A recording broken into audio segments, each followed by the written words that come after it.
ખેડા જિલ્લાના કપડવંજમાં આવેલા રત્નાકર માતાજી રોડ સ્વામિનારાયણ મંદિરની પાસે સલાટ જનજાતિ સમાજના 620થી વધારે વસ્તી ધરાવતા 120 ઝૂંપડા કાચા આવેલા છે, જે વોર્ડ નંબર 6માં આવેલા છે, જેમાંથી 496 વોટ ધરાવતો આ વિસ્તાર હાલ વંચિત છે। પ્રધાનમંત્રી આવાસ યોજના હોવા છતાં પણ 40-50 વર્ષથી આ પ્રજા કાચા મકાનોમાં જ રહે છે।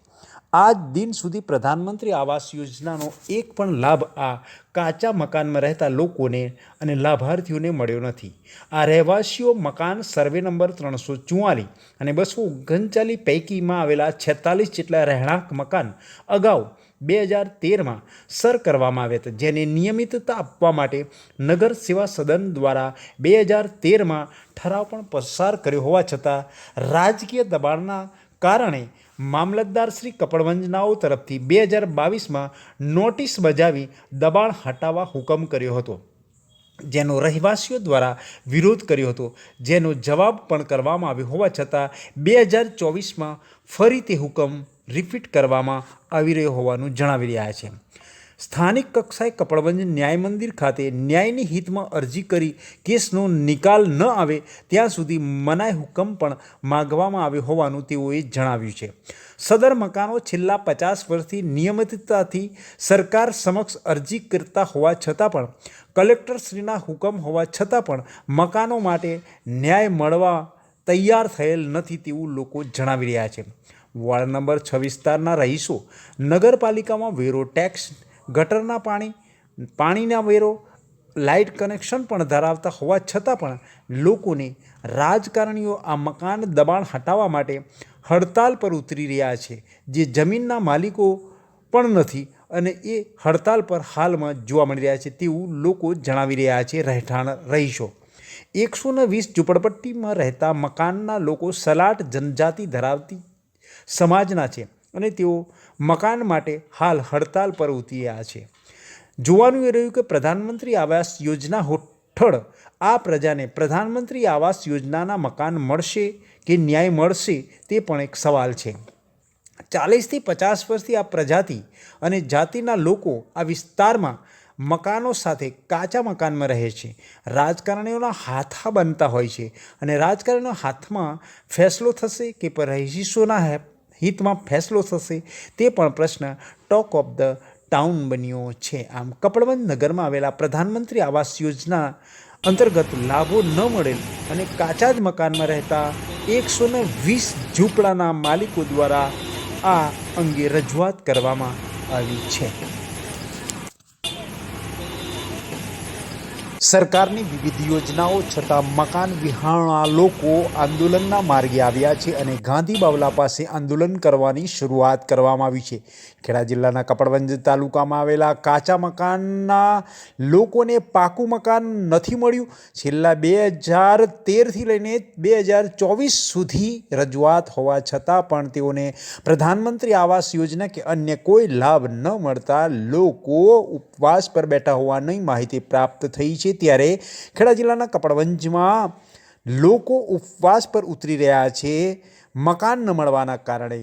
કાચા ઝૂંપડામાં રહેતા લોકોને મકાન ન મળતું હોય, જેને લઈને સરકારમાં પણ રજૂઆત કરે। સરકારની પણ વિવિધ યોજનાઓ છે, જેમાં પ્રધાનમંત્રી આવાસ યોજના અંતર્ગત કોઈ પણ માણસ 2022માં મકાન વિના નહીં રહે। અહીંયા તો કાચા મકાનમાં રહેતા લોકો મકાન વિહોણા બની ગયા હોવા છતાં પણ તેઓને મકાન ન મળતા તેઓએ રજૂઆત કરી છે કે તેઓને મકાનો ફાળવી આપવામાં આવે। ત્યારે હવે જોવાનું એ રહેશે કે જે કપડવંજ વિસ્તારના લોકોને આવાસ યોજનાનો લાભ મળે છે કે નહીં, ન્યાય મળશે કે નહીં તે પણ એક સવાલ છે। હાલમાં તો કાચા ઝૂંપડામાં તેઓ રહેતા જોવા મળી રહ્યા છે। ત્યારે એક તરફ નગરપાલિકા, બીજી તરફ રાજકારણ અને ત્રીજી તરફ સરકારની ડબલ એન્જિનની સરકાર ડબલ એટેક કરતી હોય અને પ્રધાનમંત્રી આવાસ યોજના અંતર્ગત તેઓને મકાન ફાળવી આપવામાં આવે તેવી પણ તેમના દ્વારા માંગ કરવામાં આવી છે। ત્યારે હવે જોવાનું એ રહેશે કે 2024 સુધી પણ કાચા ઝૂંપડામાં રહેતા લોકો છેલ્લા 40-50 વર્ષથી રહેતા હોવા છતાં પણ તેઓને મકાન ન મળતા પ્રધાનમંત્રી આવાસ યોજનાનો લાભ તેમને ક્યારે મળશે તે જોવાનું રહ્યું। શું નામ બેન તમારું? નાતીબેન। કેટલા વર્ષ તમે અહીં રહો છો? અહીં 50 વર્ષથી રહીએ છીએ। 50 વર્ષથી રહો છો? તમે શું કહેવા માંગો છો તારે? અમે એમ કહેવા માંગે કે અમારા કાચા પાકા છાપરા હતા 13 વર્ષથી પાડી નાખ્યા છે, હજુ બનાવી આપતા નથી. અમને કે અહીંયા પણ નહીં, ક્યાંય પણ નહીં, મકાન પણ બનાવવા દેતા નથી ને બનાવતા પણ નથી ને ખાલી રીતે તલાવડીનું નામ લઈ ને અમને ગરીબ માણસોને અહીંથી કાઢે છે. બોલો સાહેબ, શું કરવાનું? શું નામ તમારું? નાથીબેન બાબુભાઈ સલાટ. લાલાભાઈ, તમારી શું સમસ્યા છે તમારી?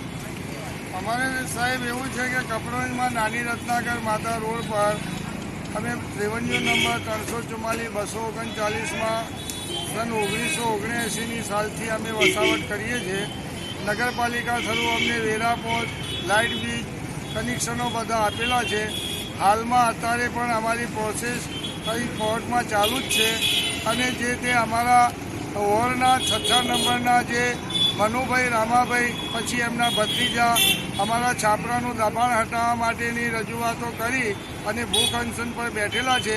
એમની સામે અમે પણ વિરોધ કરીને ભૂખ અનશન પર બેઠેલા છીએ. અને અમારું કાયમિક ધોરણે તહીંના વસાવટ માટે નગરપાલિકામાં સર્કલનો ઠરાવ કરી આપેલો છે અને સરકારમાં દરખાસ્ત કરવા માટેની પણ રજૂઆતો થયેલી છે. 2013માં જે દબાણ તોડી નાખેલું એ ફરીથી પાછું દબાણ હટાવવા માટેની આ લોકો રજૂઆતો કરે છે. પણ સાહેબ, જ્યાં સુધી અમારી વિકલ્પ વ્યવસ્થા ના થાય ત્યાં સુધી અમારા લોકોના દબાણો હટાવવામાં આવે નહીં. કાયમી ધોરણે અમને એને સ્થળે અને ફાળવી આપવામાં આવે એની અમારી રજૂઆતો કરીએ છીએ. કુલ કેટલા ઝૂંપડા તમારા? ઝૂંપડા કેટલા? અમારા 47 મકાનો તોડ્યા છે. અત્યારે હાલમાં 120 ઝૂંપડપટ્ટી છે. કુલ વસ્તી કેટલી તમારી? વસ્તી અમારી 496 વોટ બને છે અમારા, અને 500 માણસની વસ્તી છે. આ બધા 2 ઘર થઈ જઈશું.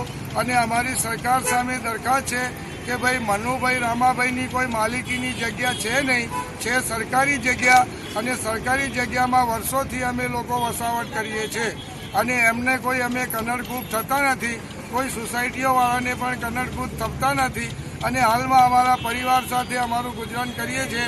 નાના બાલ બચ્ચાઓ, જો આ લોકો રાજકારણીએ આવી અને કોઈ અમારા ઘરો તોડી નાખશે તો અમારા નાના બાલ બચ્ચાઓ રોડ પર આવી જઈશું. એના માટે અમે પછી ઉગ્ર આંદોલન કરીશું.